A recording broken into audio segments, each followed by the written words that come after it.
질의해 주십시오. 이현 국장님, 좀 아까 KBS 나비 부인이 편성 과정의 실수라고 하셨잖아요. 그렇게 답변이 왔습니까? 예, 그렇게 파악한 걸로 알고 있습니다. 방송사의 편성표가 얼마 전에 나와요? 보통 일주일 전에 그 더 전에도 나오거든요. 그리고 지금 여기 인터넷을 검색해도 KBS 1TV 편성표는 일요일 것까지 다 나와 있어요. 근데 이게 어떻게 편성의 실수예요? 이미 다 나와 있는 건데 그렇게 답변했는데도 그냥 아무 얘기 안 하고 넘어갔습니까? 전문성이 없어서 그렇게 넘어가는 건가요? 내용이나 편성 이런 것들은 방통위보다는 방심이 소관이어서 다만 저희는 그리고 답변을 네. 편성의 실수였다 이렇게 무책임하게 얘기해요? 그 자리에 있으면서? 저희는 KBS 입장을 들어서 정리를 했었습니다. 아니 됐습니다. 됐고 이호찬 본부장님 잠깐 나와주세요. 잠깐 정리해 주세요. 네.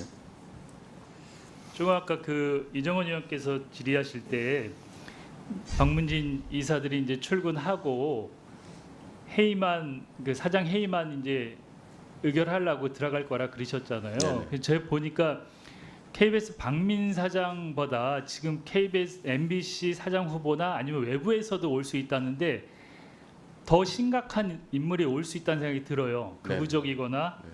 반노조적이거나. 네. 그래서 제가 아까 오전에 질의하면서 KBS 8.15 광복절 KBS 사태 얘기하면서 MBC에서도 이런 일이 벌어질 수 있을 것 같다고 말씀을 드렸는데 본부장님 생각이는 어떠세요?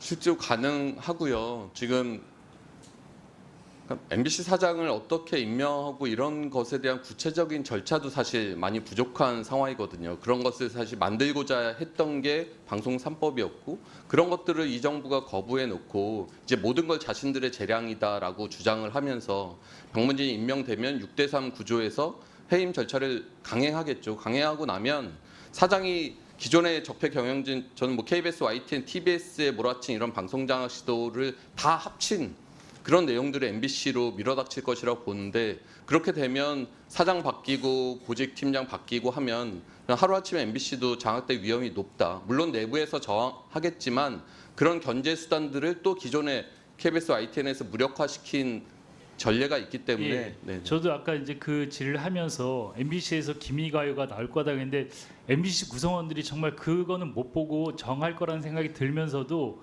훨씬 강력한 사장이나 네. 경영진이 올 수 있다는 생각이 들어서 상당히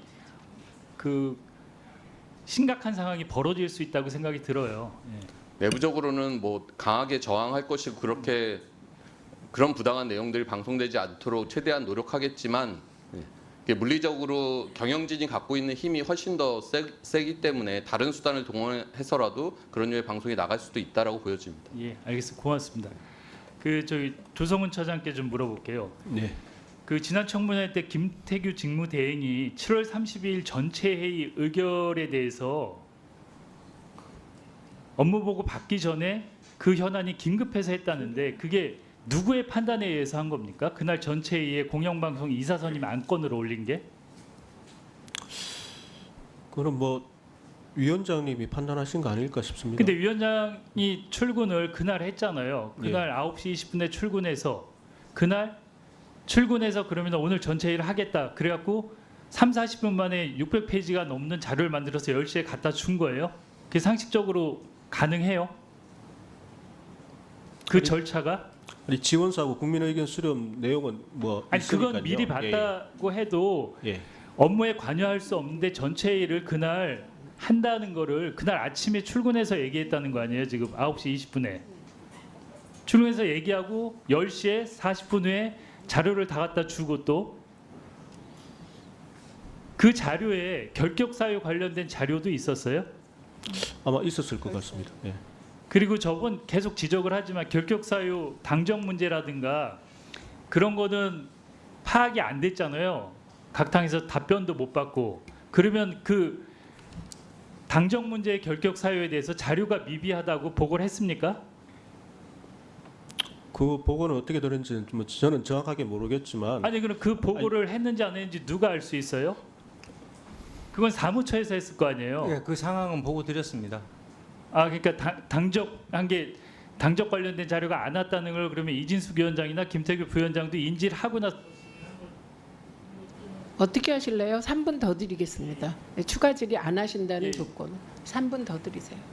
그러면 두 분도 당적 조회에 관련된 내용이 안 왔다는 걸 알고 한 거네요. 네, 제가 보고를 드렸습니다. 오늘 결격 사유에 대해서 제대로 심사 저는 심의를 안 했다고 생각하는데 그런 거에 대해서는 전혀 무시하고 결정을 한 거네요.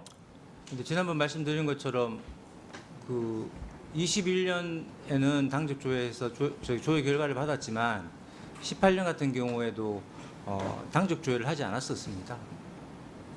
아니 그런 결격 사유가 사유에서 있었습니다. 조회를 하게 되는데 안 해서 잘못했다는 걸 인정하고도 또 다른 소리를 하세요. 그리고 하여튼간 그날 전체에 하겠다는 거는 이진숙 위원장이 결정을 했다는 거죠. 아마 그랬을 거라고 생각합니다. 아니면은 뭐 누가 결정할 수 있는 사람이 없는 거죠. 예. 그리고 그 결격 사유에 대해서는 당에서 안 왔다는 걸 두 분께 보고를 했고 그리고 그분들도 그걸 알고서도 그렇게 의결을 한 거고요. 확실한 거죠, 그건? 네, 그렇습니다. 예.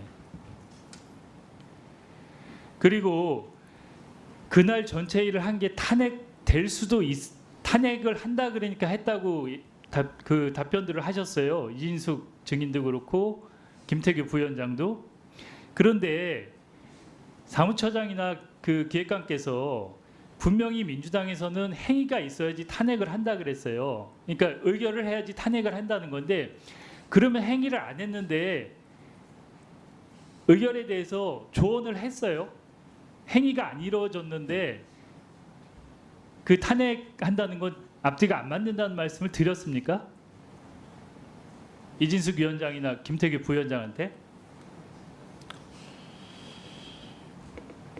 그런 걸 별도로 뭐 말씀을 드린 적은 없습니다. 저는. 예.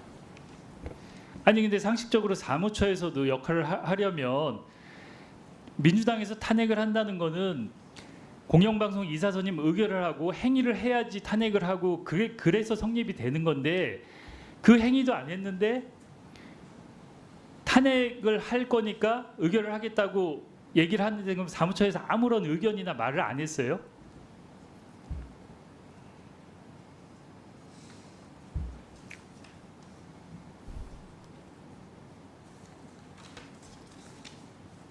말씀해 보시죠.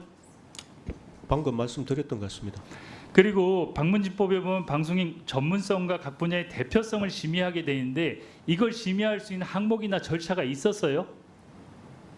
방문진 이사 그 선임하는 과정에서 보통 이런 항목을 넣어서 뭐 점수를 매기든지 뭐 절차를 밟잖아요. 이런 부분에 대해서 방송 관련 전문성이나 뭐 응?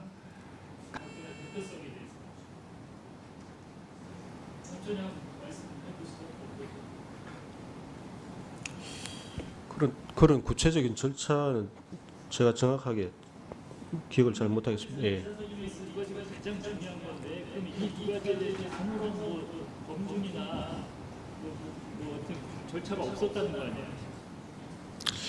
죄송하지만 저 기소관이 좀 답변을 하는 게 좋을 것 같습니다.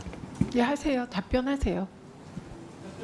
네, 제가 알고 있기로는 공영방송 이사 선임할 때 그 위원장과 상임위원들이 그런 점들을 고려해서 논의하고 정하시는 걸로 그렇게 알고 있습니다. 별도로 사무처에서 그거와 관련된 구체적인 뭐 점수표라든지 이런 걸 만들지는 않았습니다.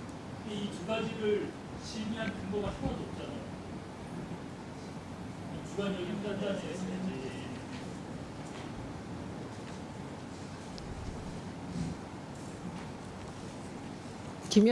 김 황정화 의원님 질의하시겠습니까? 예, 황정화 위원님 하십시오. 네,